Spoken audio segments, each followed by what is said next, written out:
Hi, my name is Emma Thompson, and I have the absolute honor of introducing the class of 26's own Sophie Fernandez. I have had the pleasure of being friends with Sophie since she came to St. Mary's halfway through 3rd grade. One day, in 8th grade, Sophie and I had the brilliant idea to try out for the St. Mary's beloved chamber ensemble. Every day, we practiced our singing in middle school choir class, during chapel hymns, and perfecting our audition songs. However, how could anyone sound good next to the great Aaron Danbury? So, Miss Millen did everyone's ears a favor and politely rejected us.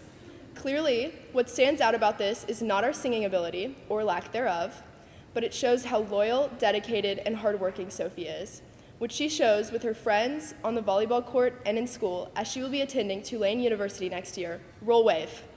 I will not take up any more of her time, so I give you the funny, kind, talented, and my fellow chamber reject, Sophie Marie Fernandez.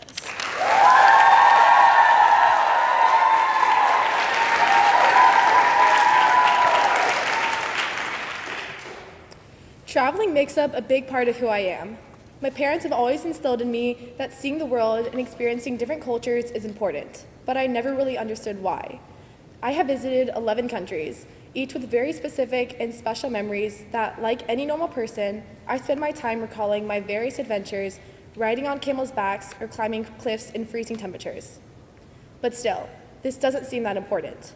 I do these things, have fun, take cute pictures, but then I leave, probably never to return. If you ask me about any of these trips, I could probably give you a reasonable rundown of what my experience was like. I probably complained that I was too hot or too cold, I wanted to go shopping but my sister wouldn't come with me, or that I just wanted to go back to the hotel to take a nap. Now, this might make me seem ungrateful, but honestly I've never felt that way. I love everywhere I go, but in the grand scheme of things, I could have just watched a documentary on the Paris catacombs that would have spared 3 precious hours of my life that I spent frozen under French ground.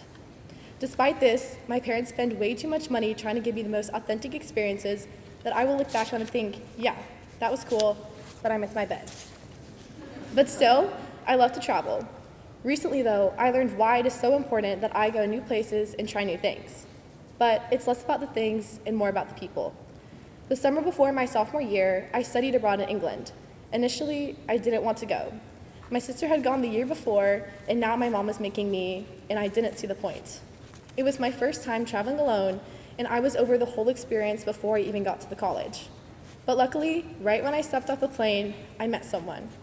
Her name was Sophie, and she was doing the same program as I.